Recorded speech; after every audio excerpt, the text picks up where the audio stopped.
करे भस्म ही मुझे देव, सम्मुख है मस्तक नत मेरा। एक कसक रह गई, नहीं पूरा जीवन का व्रत मेरा। गुरु की कृपा साप से जलकर अभी भस्म हो जाऊंगा, पर मदांत अर्जुन का मस्तक देव कहाँ मैं पाऊंगा। दिनकर द्वारा रचित महाकाव्य रश्मि रथी, जिसमें कर्ण को नायक बनाकर उसके चरित्र को जीवंत किया गया है। इस वीडियो में हम बातें करेंगे रश्मि रथी के द्वितीय सर्ग की, जिसमें कर्ण और परशुराम के बीच मार्मिक संवाद है। कर्ण का करुणामयी विलाप है और परशुराम का भयानक क्रोध तथा उनका पश्चाताप भी है। रश्मि रथी के इस सीरीज में हम प्रथम सर्ग और द्वितीय सर्ग के प्रथम भाग के बारे में बातें कर चुके हैं, जिसका लिंक डिस्क्रिप्शन बॉक्स में है, आप उसे देख सकते हैं। आइए शुरू करते हैं रश्मि रथी के द्वितीय सर्ग के।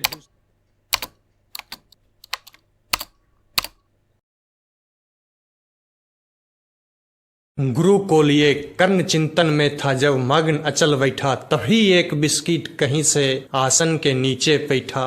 वज्रदंष्ट वह लगा कर्ण के उरु को कुतर कुतर खाने, और बनाकर छिद्र मांस में मंद मंद भीतर जाने।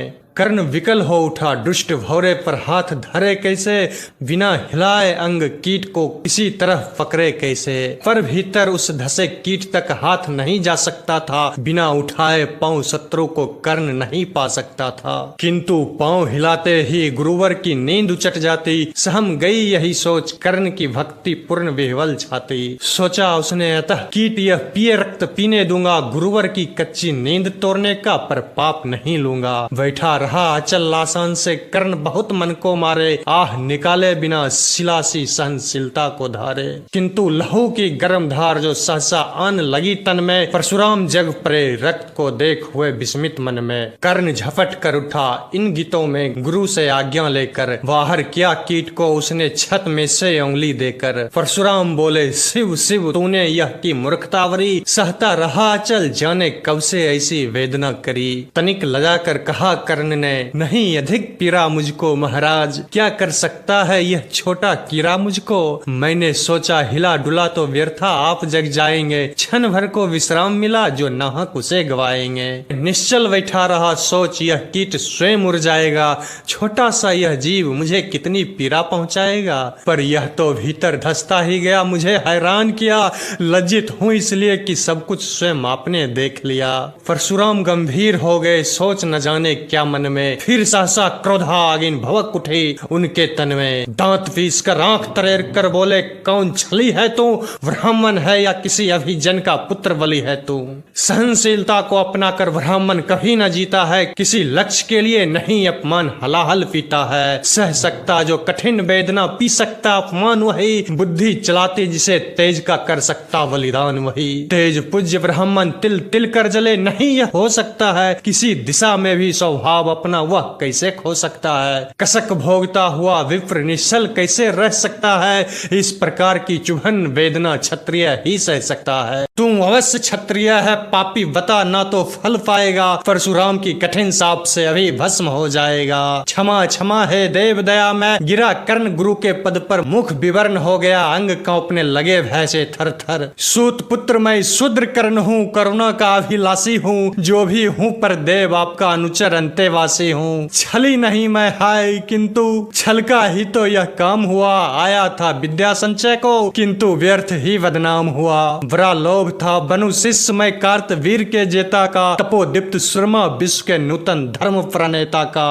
पर शंका थी मुझे सत्य का पता अगर पा जाएंगे, महाराज मुझ सूत पुत्र को कुछ भी नहीं सिखाएंगे। बता सका मैं नहीं इसी से प्रभु, जाति अपनी छोटी, करे देव विश्वास भावना और ना थी कोई खोटी। पर इतने से भी लज्जा में हाय गिरा हुआ सा जाता हूँ, मारे बिना हृदय में अपने आप मरा सा जाता हूँ। छल से पाना मान जगत में किलविश है, मल ही तो है, ऊंचा बना आपके आगे सचमुच यह छल ही तो है। पाता था सम्मान आज तक दानी वर्ती बलि होकर, अब जाऊंगा कहाँ स्वयं गुरु के सामने छली होकर। करे भस्म ही मुझे देव, सम्मुख है मस्तक नत मेरा। एक कसक रह गई, नहीं पूरा जीवन का व्रत मेरा। गुरु की कृपा साप से जलकर अभी भस्म हो जाऊंगा, पर मदांत अर्जुन का मस्तक देव कहाँ मैं पाऊंगा। यह तृष्णा यह विजय कामना मुझे छोड़ क्या पाए पाएगी, प्रभु अतृप्त वासना मरे पर भी मुझको भरमाएगी। दुर्योधन की हार देवता कैसे सहन करूंगा मैं, अभय देख अर्जुन को मरकर भी रोज मरूंगा मैं। परशुराम का शिष्य कर्ण पर जीवन दान न मांगेगा,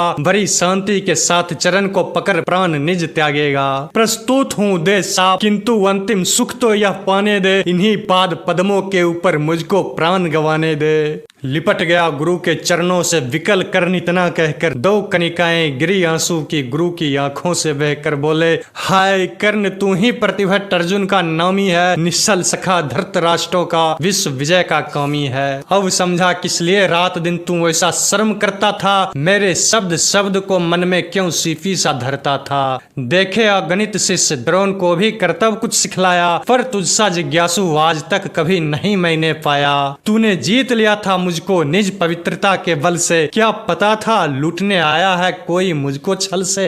किसी और पर नहीं किया ऐसा स्नेह मैं करता था, सोने पर भी धनुर्वेद का ज्ञान कान में भरता था। नहीं क्या करपन्न दिया जो कुछ था मेरे पास रत्न, तुझ में निज को सौंप शांत हो अभी अभी प्रमुदित था मन। पापी बोल अभी भी मुख से, तू ना सूत रथ चालक है, परशुराम का शिष्य विक्रमी विप्र वंश का बालक है। सूत वंश में मिला सूर्य सा कैसे तेज प्रबल तुझको, किसने लाकर दिए कहां से कवच और कुंडल तुझको।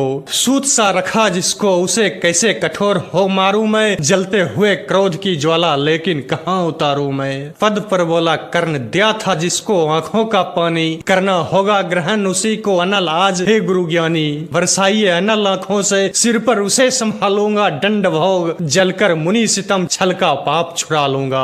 परशुराम ने कहा कर्ण तू वेद नहीं मुझको ऐसे, तुझे क्या पता सता रहा मुझको असमंजस कैसे। पर तूने छल किया है दंड उसका अवश्य पाएगा, परशुराम का क्रोध भयानक निष्फल कभी ना जाएगा। मना लिया था पुत्र इसी से प्राण दान तो देता हूँ, पर अपनी विद्या का अंतिम चरम तेज हर लेता हूँ। सिखलाया ब्रह्मास्त्र तुझे जो काम नहीं वह आएगा, है यह मेरा साप समय पर उसे भूल तू जाएगा। कर्ण विकल हो खड़ा हुआ कहा हाय क्या यह क्या गुरुवर, दिया साप अत्यंत निदारुण लिया नहीं जीवन क्यों हर। वर्षों की साधना साथ ही प्राण नहीं क्यों लेते हैं, अब किस सुख के लिए मुझे धरती पर जीने देते हैं। परशुराम ने कहा कर्ण यह साप अटल है सहन करो, जो कुछ मैंने कहा उसे सिर पर ले सादर वहन करो। इस महेंद्र गिरी पर तूने कुछ थोड़ा नहीं कमाया है, मेरा संचित निखिल ज्ञान तूने मुझसे ही पाया है। रहा नहीं ब्रह्मास्त्र एक इससे क्या आता जाता है, एक शस्त्र बल से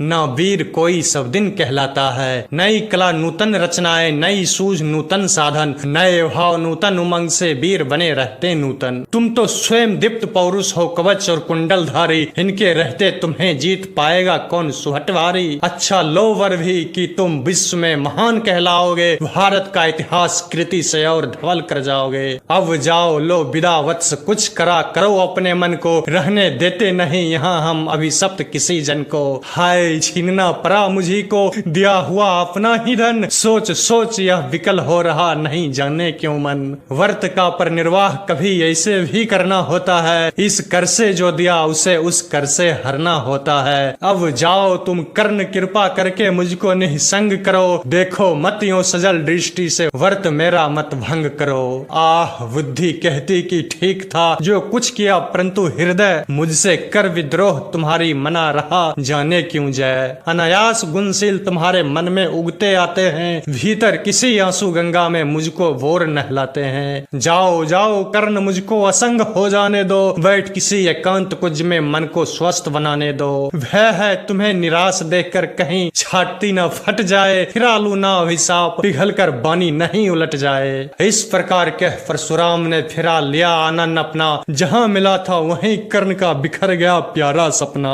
छूकर उनका चरण कर्ण ने अर्घ आंसू का दान किया, और उन्हें जी भर निहार कर मंद मंद प्रस्थान किया। परशुधर के चरण की धूली लेकर उन्हें अपने हृदय की भक्ति देकर, निराशा से बिकल टूटा हुआ सा किसी गिरी श्रृंग से छूटा हुआ सा, चला खोया हुआ सा कर्ण मन में कि जैसे चांद चलता हो गहन में।